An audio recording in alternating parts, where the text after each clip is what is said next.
Ladies and gentlemen, welcome back. It's 2024. It's Musical People's Journeys Rock Show. I'm your host, Nigel, and welcome to my panel to William, to Trish, to Dave, and to Simon.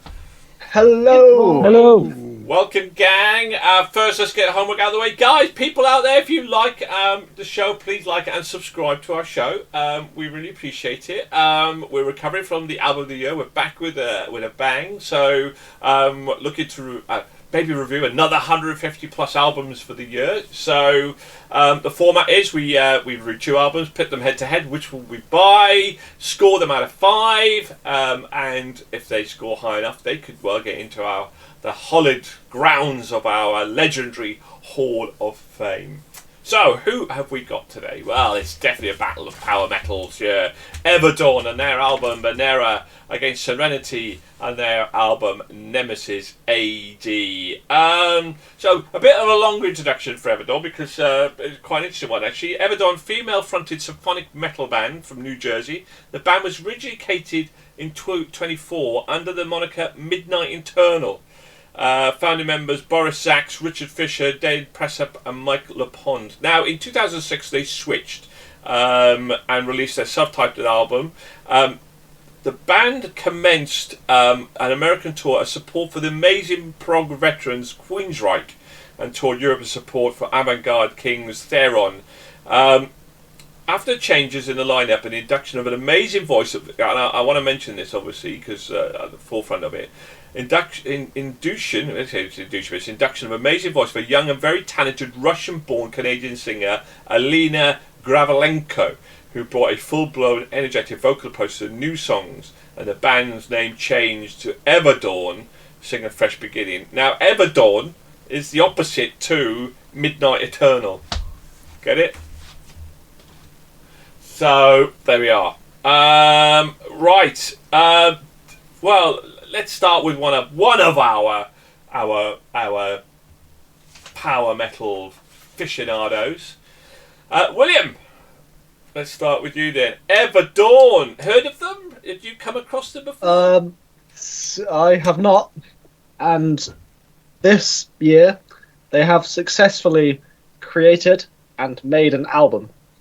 An album in which they play power metal music and sing power metal songs. It's just, it's not for me, this one. There's not enough vocal variation for me. It's just, I like some symphonic metal sing as much as the next person.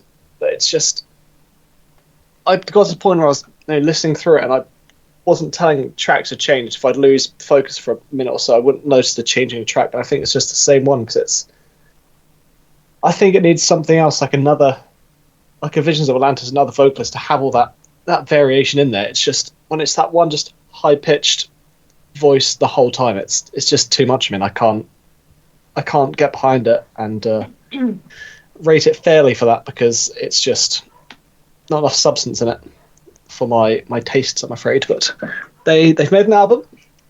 It's perfectly passable as a power metal album. There's just a lot of better power metal out there, I'm afraid, for me. Well, yeah. Good job in making an album. It's hard to do. I couldn't. Now, talking of something better out there, let's go to Simon. Simon, I thought I'd compliment you for once, you know? Thank you. It's nice. No, mate, it's okay. Go for it. Yeah, I mean, speaking of nice, I think this was a nice bit of symphonic metal to kick off the year, and I did really like it. As is required for the genre, the vocalist has a beautiful voice, very melodic, and the band can really play their stuff, I think. I quite liked the there was like the synth stuff in Karmic Partner, which gave it a bit of a fresh taste, and then also things like Orion's Bout was really good. I'll confess I haven't had a huge amount of time to listen through the bands this month, so I've only listened to this a couple of times, but I have really liked what I've listened to. The lyrics did seem to blur out a bit for me. I don't remember being particularly hooked by anything, because typically there's usually a story or something behind these things. But also an hour long with a 13-minute track in there, even if the did have like a weird little like circus style moment towards the end of that track, which did make me smile. It was a bit lengthy for a dedicated listening session, but I'm not unhappy with the amount of content they've given us. So yeah, I really liked the diversity in the album. I really liked it. Really enjoyed it. Trish, with an operatic Hey. symphonic power metal, your cup of tea?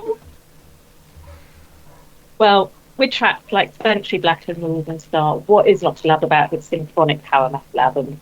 With great guitars and the vocal voice, is quite unique to give other bands of this genre a run for their money. This album, whilst it is symphonic power metal, it is clever in combining elements of other genres like heavy metal, classic music. You would be doing yourself a disservice not to immerse yourself into this album and to see what is yet to come in the future. Now, Dave. Yep. So, Here we go. you showed roots of starting to kind of like this kind of genre, so I couldn't resist but to kick you off this year with this little pod. What about this? Because if you go for Blackbriar, it's not a million miles off. Well, when I started listening to this, I was really enjoying it. Musically, it sort of grabbed me. I was like, yes, I think this is going to be something that I'm into. And then the vocals started, and I was like, okay, not what I was expecting, but I can get on board with that. And then the more operatic vocals started, and I went, you've gone and fucking ruined it now. It just took me out of it. I just couldn't. I was just like, it's just not my vibe. It's just not my taste, which is a real shame because musically, I thought that it was really well done. There's some really good moments in there. I mean, vocally, she's got a great voice. I can't knock her for that, but it's just not my sort of taste. It's not the sort of thing I want to listen to. I mean, a perfect example of that was Justify the Means. Again, it starts off really good track, and then the vocals come in, and it's just like, no, it was an instant skip for me, that one. So it's a real shame. It's a case of what could have been. Yeah, I am on the fence a little bit. I think musically, actually, when you got beyond the vibe, I mean, if you just fade her out for a minute, and we'll come back to her in a minute. Musically, this is a stunning album.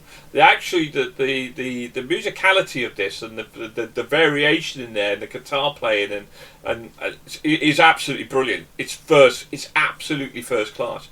Her voice is stunning. It's just like having 4 sugars in your tea. It just gets way too much, and you do switch off a little bit. And towards the end of the album, they kind of seem to tone it down. I'm with you 100%, Will. I think if you look at Clementine's album on Vision of Atlantis, it's beautifully blended with other vocals in there, and her voice was so operatic. It needed to come down a notch to kind of suit that music, if you see what I mean, because the music, the melodies and stuff in this album across the board were absolutely terrific. I mean, they were really good. I actually really Justify the Means actually was my favourite track on there, but mainly because of, I think, from the musicality point of view. So her voice was just stunning. It just it just needs and please don't go down the growler route as an alternative in there. Put a male vocalist, but don't make it growler. Please don't make it growler. You do not need to make it growler, but you do need to break that up with other melodies and vocals around her. I think to really actually accentuate how good she potentially really is as well. Otherwise, you are out and out operatic metal, and that's what they're kind of going for as well. But I thought it was solid. I thought it was a solid album. It just wasn't. Yeah, and you're right. There are a lot of better power metal bands out there. And could it be the next one is better? Let's find out, shall we? Serenity and their album Nemesis AD. Serenity are a Austrian symphonic power metal, originally formed in 2001. They became a more stable group with a consistent lineup of 24. In 2004, began using more progressive and power influences than earlier, defined a genre with more melodic and symphonic metal. So, interestingly, and so this might tick Will's boat, but they say their music focuses on important historical figures and events, including Sir Francis Drake, Marco Polo, Galileo, Beethoven, and Napoleon. And they currently produce 7 studio albums and 2 demos. So, Simon, Serenity, then. Another symphonic power metal. Was it your cup of tea, my friend? Oh, I have opinions. So, Wow. Another another intro track that leads to nothing. 1.5 minutes, bit of choral singing. It's nice. Doesn't set the mood or scene at all, which is a shame because the opening track, "The Fall of Man," I was instantly like, "This is Roy Khan. It's Roy Khan. It is. It's Roy Khan from KickHunter. I fucking love this man. I love his vocals. Oh, it's a guest spot. Oh." I was so happy to hear him again. And then the rest of the album has the band's normal vocalist. And look, they're good. It reminds me a lot of Sinatra Attica, which is a great comparison to have. And the music was good. It was good power metal, lots of punchy tracks like Son of Justice. And there was a nice range on display. But look, if you're going to open an album with Roy Khan on your vocals, I am going to be disappointed for the rest of the album. Because... yeah, to me, it just ruined the rest of the album. I think genuinely they'd rearranged the album and had that track like at the end or midway or something, I do think I'd have had a very different opinion. But when you open and tease me with that, it just makes you think, yeah, this is cool, but maybe they should just left him in. But yeah, the rest of it was all right. They do put him again in at the end with the with the other version of Fall of Man, with the orchestric. Yeah, if they just like left it as a cover or something, or if they just put both at the end or something, I don't know. But yeah, to open with that tease, just cool. Trish. Oh, I